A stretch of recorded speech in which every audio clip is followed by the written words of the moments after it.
Oke,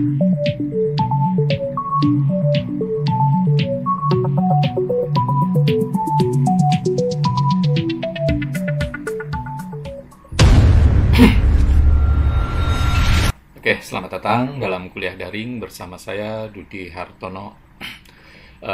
Kita bertemu dalam kelas Creative Art dan pada sesi ini kita akan membincangkan tentang creative thinking, berpikir kreatif, dan bagaimana atau 4 metode berpikir kreatif paling mantul atau paling ciamik. Oke, seperti biasa, jangan lupa subscribe channel kuliah daring di YouTube. Klik juga icon lonceng dan like. Oke, creative thinking atau berpikir kreatif. Ini creative thinking tidak sama dengan critical thinking. Critical thinking itu berpikir kritis. Kalau creative thinking berpikir kreatif. Oke, dalam waktu lama kita mengenal istilah otak kiri dengan otak kanan. Otak kiri digunakan untuk hal-hal yang sifatnya eksakta, yang kanan sifatnya lebih pada emosi, empati, dan sebagainya. Dalam layar digambarkan yang sebelah kanan itu lebih berwarna kira-kira gitu. Karena ini berkaitan dengan kreativitas, berkaitan dengan seni. Meskipun hari ini dalam perspektif neuroscience pembagian otak kanan dan otak kiri katanya tidak benar. Oke, tapi apapun itu kita hari ini akan membahas tentang bagaimana sih berpikir kreatif, ciri-cirinya dan metodenya seperti apa gitu. Oke, kita berkaitan dengan iklan kreatif, kita ngomongin seperti apa sih iklan kreatif itu gitu. Apakah iklan-iklan yang kita tonton selama ini di televisi atau melalui media sosial sudah cukup kreatif atau belum? Yuk kita cek ciri-cirinya. Kita cek lagi syarat-syarat sebuah kreativitasnya seperti apa. Oke. Kreativitas pada dasarnya adalah kemampuan untuk mengembangkan ide menjadi sesuatu yang baru dan tentu saja berdaya guna gitu. Sebuah ide kreatif tentu saja bukan pengulangan, tapi memang menampilkan bentuk yang berbeda dari sebelumnya dan tentu saja lebih berdaya guna dari sebelumnya. Perkembangan handphone gitu ya, dari era-era 20-an, era tahun 2000-an gitu, era-era Nokia dan sebagainya, kemudian sampai hari ini ke smartphone-nya Samsung atau Apple, itu mengalami perubahan. Ada proses kreatif di sana yang membuat handphone seperti yang kita terima hari ini, seperti yang kita gunakan saat ini. Lantas, seperti apa ciri-ciri berpikir kreatif? Yang pertama tadi jelas kebaruan. Ada sesuatu yang baru yang kita tawarkan, sesuatu yang baru yang punya perspektif solutif. Kalau ngomong solutif, ingat siapa itu? Ibu siapa di video atau film yang lagi viral itu. Oke, baru, solutif, berdaya guna gitu. Berdaya guna untuk apa? Untuk ya problem yang sedang dihadapi oleh kita masyarakat hari ini. Kemudian otentik tentu saja ini genuine dari ide kita, meskipun juga ide yang genuine itu juga bisa jadi reaplikatif dari sesuatu yang sudah ada sebelumnya, atau dalam bahasa anak sekarang ATM, amati, tiru, dan modifikasi gitu. Nggak apa-apa, sebagai sebuah proses latihan metode ATM itu bisa dikembangkan untuk menciptakan sesuatu yang baru. Yang kemudian menjadi barrier, menjadi penghambat, menjadi marka kita untuk melangkah berpikir kreatif itu biasanya adanya pikiran, oh jangan-jangan sudah ditemukan oleh orang lain, atau jangan-jangan sudah dibuat oleh orang lain.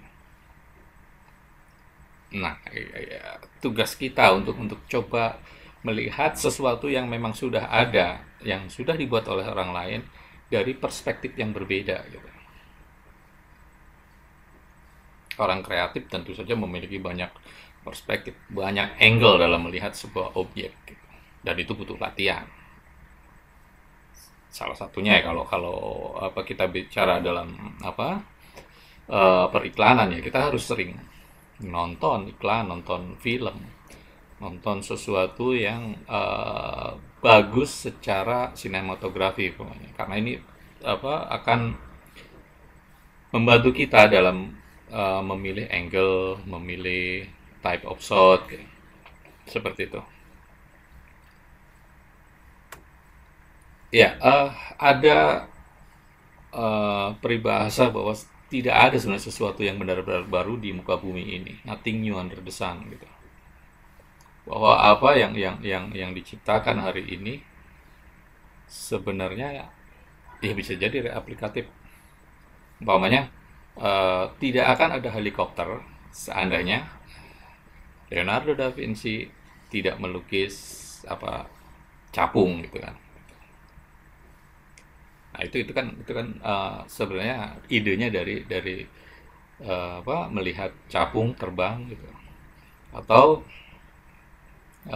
gambar yang kita lihat sepeda anak-anak gitu.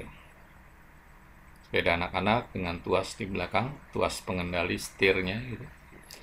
Kalau zaman dulu tahun 70-an, 80-an, sepeda anak-anak ini tanpa tuas. Jadi orang dewasa ketika mengasuh anak kecil atau seorang kakak mengasuh adik, ya dia terpaksa harus membungkuk, mendorong sambil mengarahkan setirnya, roda depannya agar tidak dia belok ke sana kemari.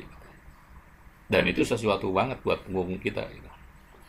Nah, kemudian ditemukan tuas apa namanya yang buat mendorong sekaligus mengendalikan itu ya belum lama juga, era-era 90-an, pertengahan 90-an baru ada itu.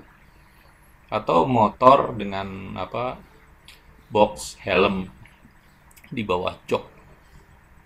Itu juga baru baru muncul di tahun 2000-an padahal motor sudah ditemukan dari abad ke-19 gitu. Nah, eh, hal-hal seperti itulah yang apa yang kita harus apa sadari bahwa inovasi, kreativitas itu tidak melulu yang rumit-rumit. Hal-hal yang sederhana pun kita bisa bisa apa namanya? Bisa ciptakan.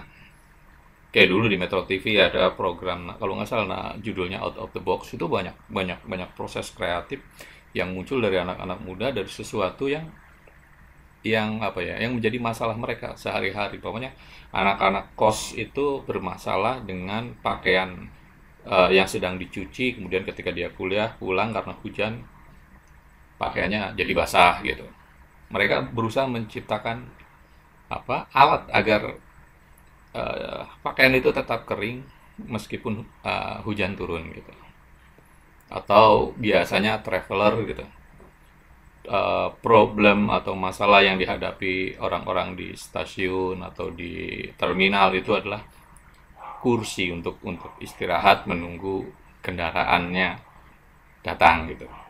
Nah, bagaimana kemudian mereka menciptakan sebuah kursi dari koper yang dia dia apa dia bawa gitu. Koper itu bisa berfungsi sebagai sebuah kursi. Itu kan sesuatu yang inovatif meskipun sederhana gitu.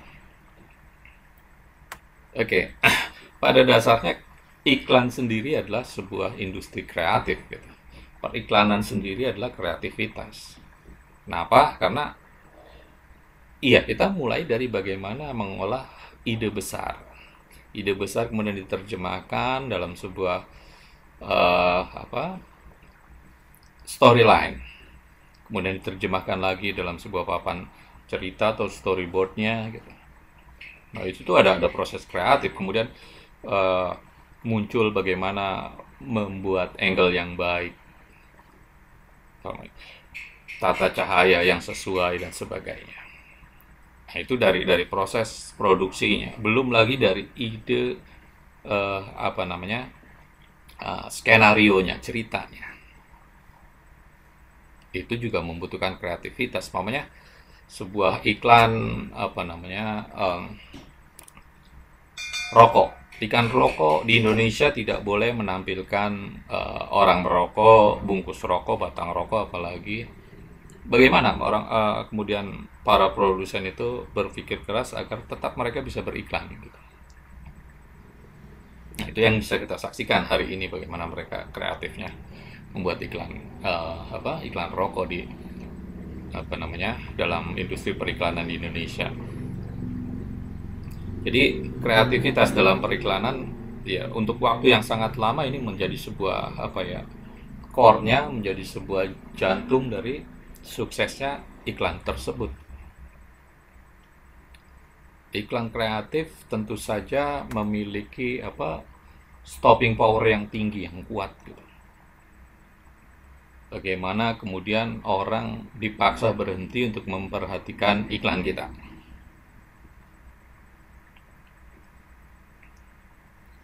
Oke, kenapa? Karena iklan pada dasarnya bukan soal apa yang mau kita katakan, tapi bagaimana cara mengatakannya.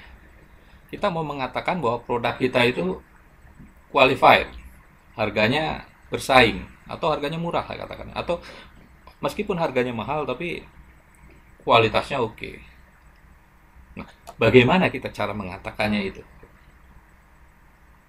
Apakah seperti tadi kita kita seperti apa, berorasi bahwa oke, iklan saya produk saya adalah produk yang sangat berkualitas, harganya meskipun mahal tapi Anda akan puas gitu. Apakah orang akan percaya dengan itu? Oke, perhatikan gambar di sebelah kiri layar, sebuah iklan layanan masyarakat yang saya pikir cukup kreatif. Bagaimana seorang anak yang masih membutuhkan ASI gitu. Di situ terlihat bagaimana apa yang dia hisap dari payudara ibunya adalah apa yang dimakan oleh ibunya. Di situ terlihat burger gitu, hamburger. Ya, anak tersebut pada dasarnya juga memperoleh gizi dari hamburger tersebut. Oke, kita lihat iklan di sebelah kanan. Ini sebuah iklan yang tadi punya stopping power yang sangat baik. Apakah itu adalah sebuah bunga melati, atau ada dua orang yang terlihat sedang akan berciuman? Tergantung Anda melihat ini dari perspektif yang mana gitu. Oke. Jadi kreatif treatment yang benar itu pada dasarnya adalah bagaimana kita menanamkan asosiasi yang sangat dalam kepada orang agar orang tidak mudah melupakan apa yang kita tampilkan dalam iklan tentu saja. Logo Nike atau M dalam kata McD itu sangat kuat begitu kita melihat huruf M seperti itu dengan warna kuning, backgroundnya merah, kita sudah tahu itu pasti punyanya McD gitu. Atau Nike dengan icon yang contreng gitu. Itu orang sudah sangat kuat, oh itu Nike, tanpa harus ada tulisan Nike sama sekali. Lantas apa yang menjadi pembeda antara iklan kreatif dan bukan? Nah, tadi pada bagaimana kita mengatakannya. Contoh iklan kontrasepsi berikut ini. Ini yang sebelah kiri iklan kontrasepsi Indonesia, ini jadul tahun-tahun 80-an tuh. Ya, 80-an ya. Yang sebelah kanan iklan alat kontrasepsi dari luar gitu, iklan luar kekinian. Oke, coba perhatikan betapa banyak kopinya di situ, copywritingnya ada tulisan keluarga saya bahagia, saya langsung ber-KB dengan kondom 25 dan sebagainya. Sementara sebelah kanan cukup menampilkan gambar sebuah mainan anak-anak dengan label harganya. dibandingkan dengan logo alat kontrasepsi tersebut, Durex dalam hal ini, dengan label harganya. Kita bisa tahu bahwa uh, memilih menggunakan kontrasepsi itu lebih murah dibanding Anda memiliki anak gitu. Itu untuk mainan saja sekian dolar gitu, sekian ratus dolar. Sementara untuk sebuah alat kontrasepsi cuma 2 sekian dolar. Jauh sekali ini. Nah, itu tidak apa namanya, kita tidak rumit-rumit mengatakan bagaimana alat kontrasepsi itu bisa mengendalikan tidak saja kelahiran, tapi juga memanage ekonomi keluarga secara keseluruhan. Oke, kita lihat kriteria iklan yang kreatif. Yang pertama, mendapatkan mampu menggrab atensi perhatian yang sangat luas gitu. Ada macam-macam untuk perhatiannya. Ada menggunakan sesuatu yang annoying gitu. Umpamanya yang lagi baru ini ada sebuah produk minuman AMH kalau nggak salah mereknya, yang dibintangi oleh Sule. Sule di situ cuma nyanyi sambil goyang-goyang ditemani 4 penari perempuan. Iya, itu iklannya berulang-ulang, dan itu akan mampu menanamkan image dalam benak penontonnya. Atau iklan Mastin yang diulang-ulang gitu, itu banyak ada cara orang mendapat perhatian gitu. Beberapa tahun lalu di Jakarta, iklan Gojek menggunakan billboard yang dengan tulisan yang sangat panjang gitu, dan itu cukup menarik perhatian. Atau iklan sebuah marketplace, billboardnya sengaja dibalik gitu. Awalnya orang mungkin mengira, kok orang masangnya kebalik gitu. Tapi begitu lihat di tempat lain terbalik, berarti itu sesuatu yang disengaja agar mendapatkan perhatian. Yang berikutnya adalah menarik, tentu saja, interesting dan likability, menimbulkan kesukaan. Bagaimana orang mau menonton iklan tersebut? Bisa jadi karena bintang iklannya, bisa jadi karena musiknya, bisa jadi karena shot-shotnya, videonya yang keren gitu. Kemudian fresh dan unik, sesuatu yang berbeda dari yang sebelumnya pernah ada. Seperti iklan kontrasepsi tadi yang saya tampilkan dalam slide sebelumnya, itu sesuatu yang unik untuk kita. Kemudian memorable, dikenang. Yang berikutnya adalah bagaimana kita membingkai pengalaman tentang jenama itu. Jadi jangan lupa bahwa iklan kita pada dasarnya adalah memperkenalkan atau menjual citra dari sebuah jenama atau brand. Jadi jangan lupakan bahwa framing dari brand experience-nya. Bagaimana kita membuat sebuah iklan dengan menampilkan testimoni atas iklan tersebut, atas jenama atau merek tersebut. Kemudian iklan kreatif juga harus relevan dengan target audiensnya. Enggak semata-mata kreatif, tapi ya target audiensnya nggak sesuai, ini nggak bakal diterima oleh produsen kan. Yang terakhir adalah achieve what is set out achieve. Jadi ia memperoleh apa yang sudah ditargetkan sebelumnya. Jadi sekreatif-kreatifnya iklan, kalau nggak sesuai target ya nggak akan buat produsen, dari sisi produsen nggak akan menarik idenya yang kalian sampaikan gitu, atau yang kita sampaikan. Oke, kita beranjak pada metode berpikir kreatif. Pada dasarnya eh, proses berpikir kreatif itu ada yang namanya evolutif. Jadi menambahkan gagasan yang sudah ada, memperbaiki, disesuaikan dengan situasi problem kekinian. Jadi solusi baru atas gagasan sebelumnya. Saya contohkan adalah handphone. Handphone dulu cuma buat kita bicara, kita texting SMS gitu. Kemudian meningkat, enak kali ya kalau handphone juga bisa mendengarkan lagu. Meningkat lagi, enak juga kalau handphone bisa video call. Sampai sekarang masuk ke era smartphone yang kita gunakan. Nah, ini kan sesuatu yang evolutif. Pelan terus beranjak dinamis menjadi sesuatu yang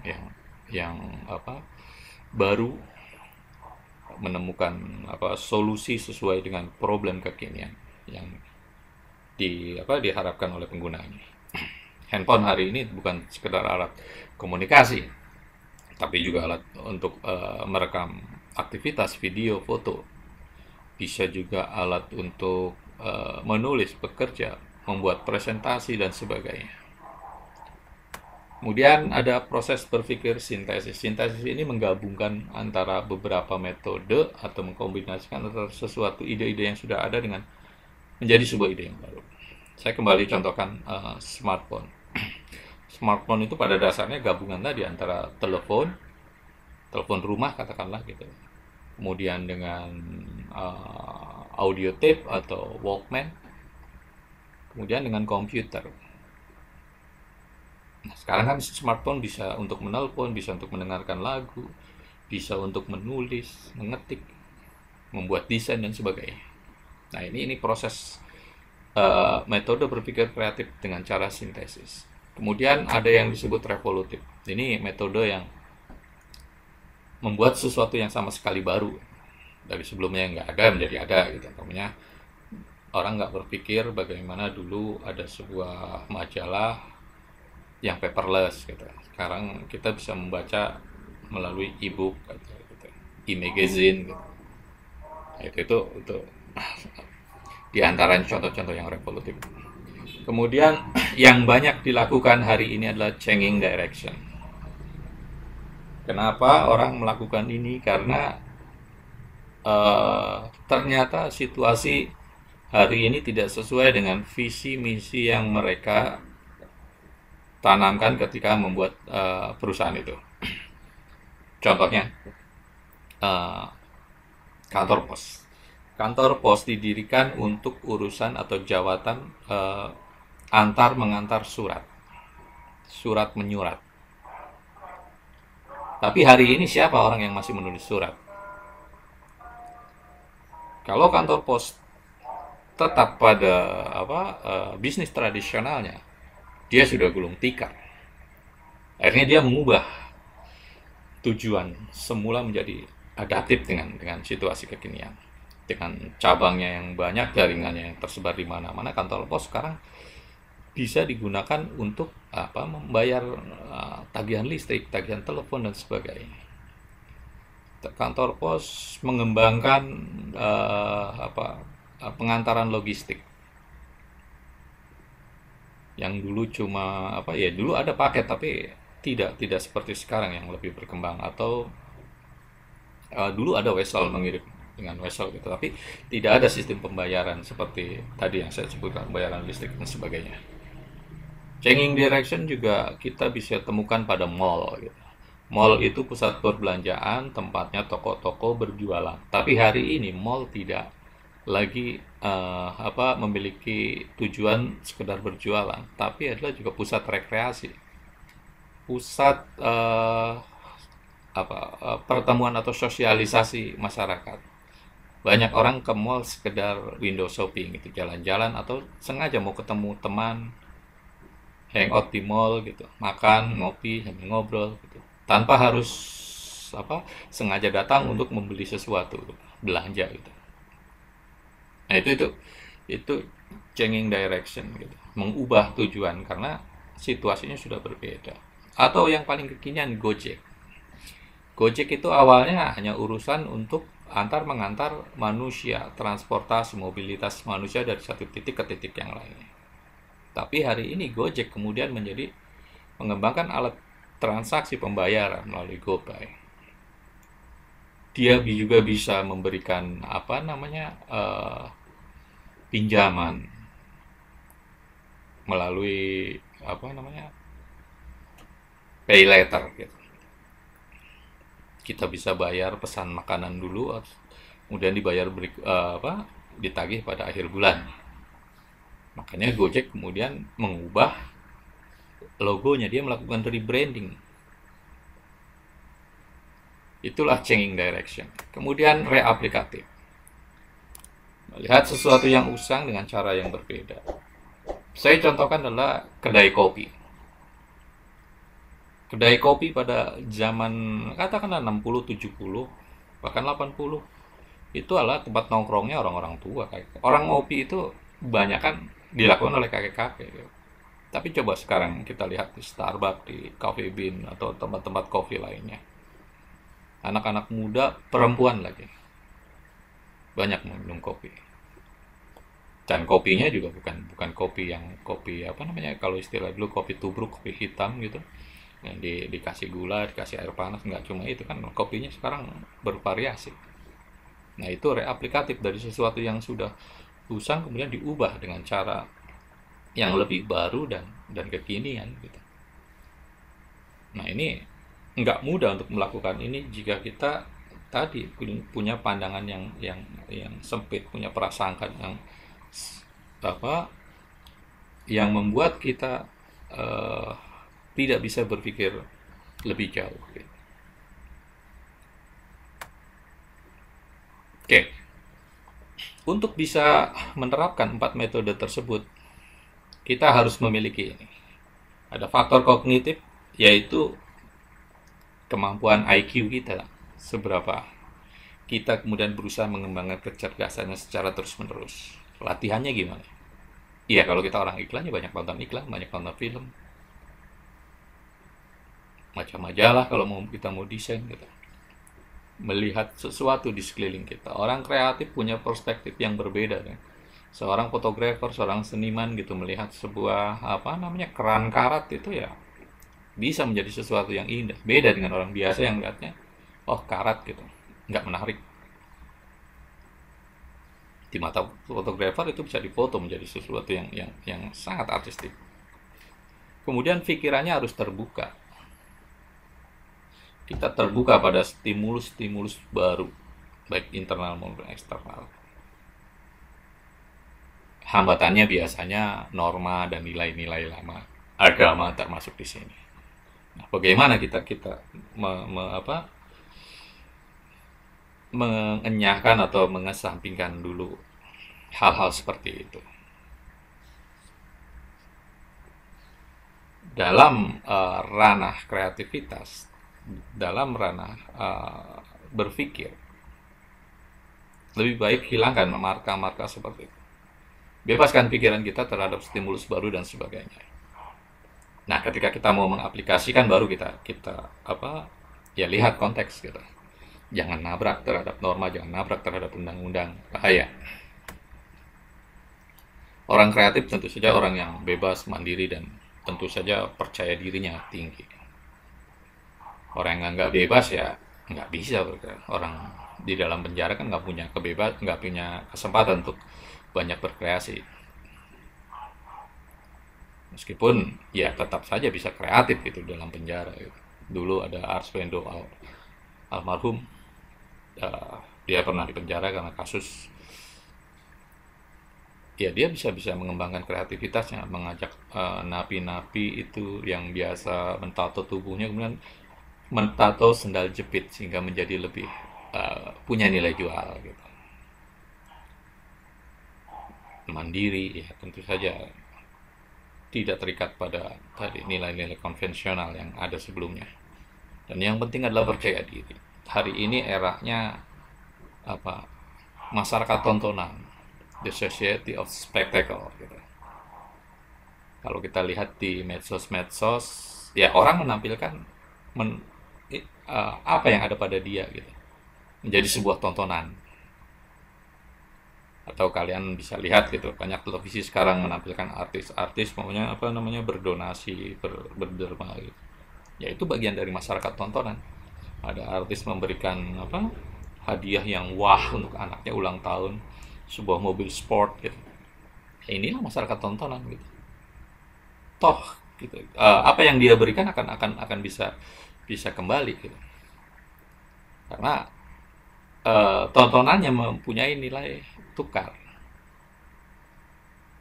punya nilai jual, dijual ke televisi atau ke YouTube, di apa upload di YouTube kemudian mendapat apa namanya porsi iklan yang besar karena ditonton banyak orang, itu menarik. Nah, pada akhirnya kan dia mendapatkan nilai ekonomi dari apa yang dia pertontonkan itu. Kemudian yang berikutnya adalah cara berpikirnya non konvensional. Kalau menurut Profesor Jalaluddin Rahmat, ada kesamaan antara orang kreatif dengan orang gila. Mereka sama-sama berpikir tidak biasa, out of the box.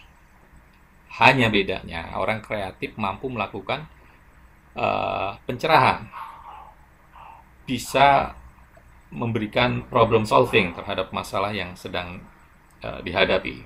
Sementara orang gila tidak mampu. Nah, jadi nggak sekedar out of the box, tapi juga harus problem solving gitu. Jadi orang harus solutif gitu. Ya, saya masih lupa itu siapa yang membaca itu. Oke, jangan lupa subscribe channel Kuliah Daring, like dan share. Terima kasih. Sampai